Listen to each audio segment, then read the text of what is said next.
Assalamualaikum, jumpa lagi dengan aku Ibu Asri, ibu rumah tangga yang ingin menyampaikan ilmu klasiknya sehingga banyak teman-teman yang bisa ambil manfaat, senantiasa sehat, ibadah lancar sampai Allah memanggil kita ke syurga, amin.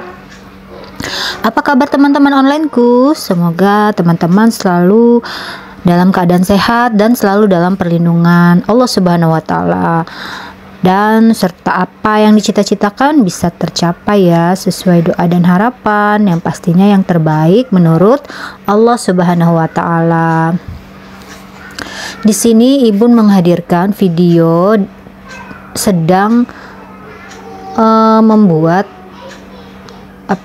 olahan markisa dengan gula batu yang nantinya akan Ibu cetak menjadi es batu.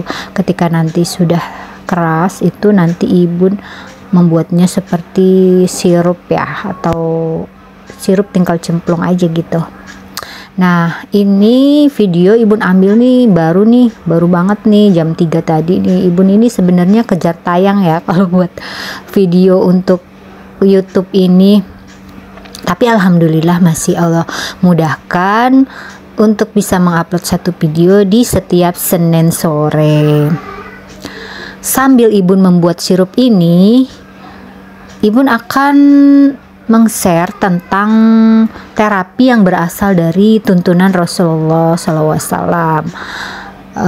Mungkin di sini ada teman-teman yang beragama lain, ya tidak apa-apa, hanya sekedar tahu, ambil manfaatnya ya saja teman-teman. Tuntunan Rasulullah dalam terapi penyakit adalah terdapat dalam diri beliau sendiri dan perintah beliau terhadap keluarga dan sahabatnya yang menderita penyakit serupa untuk berobat dengannya. Akan tetapi, penggunaan obat ramuan yang disebut akrobazin atau ilmu pembuatan obat tidak termaksud tuntunan Rasulullah dan para sahabatnya.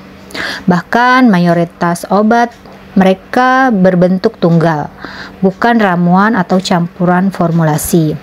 Namun terkadang mereka menambahkan satu obat dengan obat lain yang membantu memecahkan kekerasannya.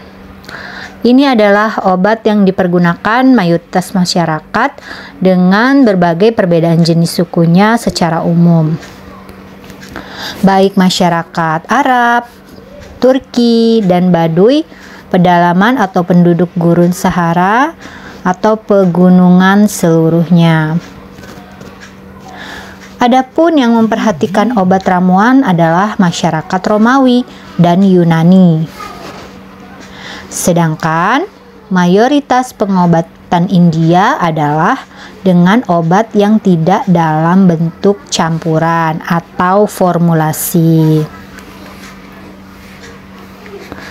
Para ahli pengobatan sepakat bila memungkinkan berobat dengan makanan, maka tidak perlu mengkonsumsi obat. Dan bila memungkinkan berobat yang tunggal atau sederhana, maka tidak perlu berobat dengan yang ramuan. Mereka pun berkata, setiap penyakit yang mampu dihalau dengan makan dan tindakan alhimiyah, maka tidak perlu diupayakan pengobatan dengan obat. Maksudnya alhimiyah itu menghindari dari yang menyebabkan penyakit atau berpantang. Mereka juga menyerukan tidak selayaknya bagi seorang pengobat suka atau berambisi memberi obat, karena obat apabila tidak menemukan penyakit dalam badan, niscaya ia akan menempati posisinya atau akan menemukan penyakit yang tidak sesuai dengannya, atau juga akan menemukan penyakit yang sesuai dengannya, namun kuantitas dan kualitasnya melebihinya, maka ia akan berbalik menyerang dan mengganggu kesehatan.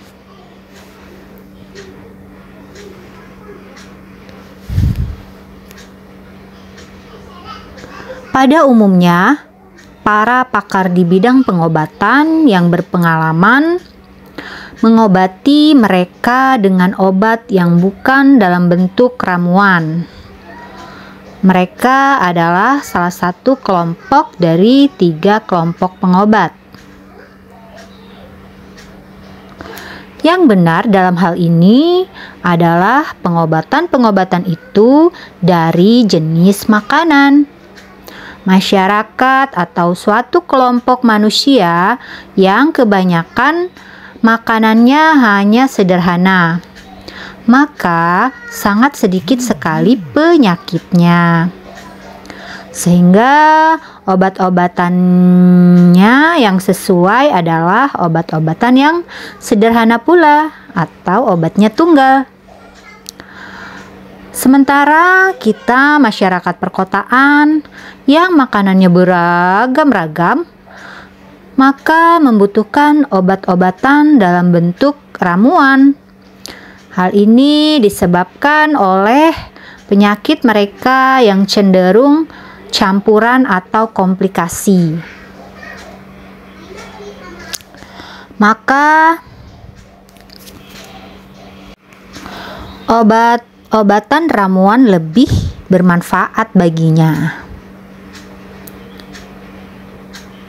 Sedangkan penyakit masyarakat pedalaman dan gurun hanya sederhana, sehingga obat-obatan yang sederhana dapat bermanfaat baginya. Hal ini dibuktikan dalam disiplin ilmu kedokteran. Oke teman-teman, sampai di sini Ibu mau sapa-sapa teman-teman dulu. Apa kabar teman-teman onlineku? Semoga teman-teman selalu dalam kesehatan dan dalam penjagaan Allah Subhanahu wa taala. Dan buat teman-teman yang mungkin sedang sakit, Allah sembuhkan dengan paripurna kembali dan diberikan kesabaran. Lanjut ya. Imam Muslim dalam sahihnya meriwayatkan dari Az-Zubair dan Jabir bin Abdullah dari Nabi bahwa beliau bersabda, tiap-tiap penyakit ada obatnya. Apabila suatu obat mengenai penyakit, maka sembuhlah penyakit itu biiznillah azza wa jalla. Nah, dan setiap penyakit mempunyai lawan obat yang menyembuhkannya. Maka Nabi mengaitkan kesembuhan dengan mengenanya obat terhadap penyakit. Ini adalah kadar tambahan dan lain wujud obat, yang yaitu setiap obat yang melebihi tingkatan penyakit dalam kualitas atau melebihinya dalam kuantitas yang dibutuhkan, maka obat ini akan mengubah penyakit menjadi penyakit yang lain. Sedangkan ketika obat ini kurang, maka tidak akan dapat memenuhi penyembuhan dan penyembuhan tidak sempurna. Nah, maksudnya di sini ketika kita berobat, kita terlalu berlebihan obat-obatan yang kita minum itu justru akan menimbulkan penyakit lain. Maksudnya seperti itu. Kemudian saat orang yang mengobati tidak mampu mendiagnosa atau memeriksa penyakit, atau obatnya tidak mengenai sasaran, maka penyembuhan tidak akan berhasil. Kemudian begitu juga apabila waktu yang tidak tepat untuk mengobati, maka obat ini pun tidak akan bermanfaat. Mohon maaf, ini Ibu kegiatan waktu hari Minggu ya. Kebetulan ada kegiatan milad ya, milad perusahaan abinya, kemudian kita disuruh ikut parade ya, karena perintah atasannya mau nggak mau Ibu ikut dan keluarga. Mohon maaf ya, videonya juga Ibu hadirkan buat kenang-kenangan. Nanti suatu saat Ibu kangen melihat kegiatan ini lagi, bisa buka channel YouTube sendiri. Terima kasih ya, mohon maaf bila kurang nyaman. Lalu lanjut ya teman-teman, jika badan tidak menerimanya atau kekuatan tidak mampu menanggungnya atau ada penghalang yang mencegah pengaruhnya, maka penyembuhan tidak tercapai karena tidak mengenai sasaran yang tepat. Tatkala obat mengenai sasaran yang tepat, maka penyakit akan sembuh biiznillah. Wah, sudah di akhir video saja nih teman-teman. Semoga video yang Ibu hadirkan hari ini ada manfaat yang bisa diambil ya teman-teman. Mohon maaf ada salah-salah kata, dan mengakhiri wassalamualaikum warahmatullahi wabarakatuh. Terima kasih.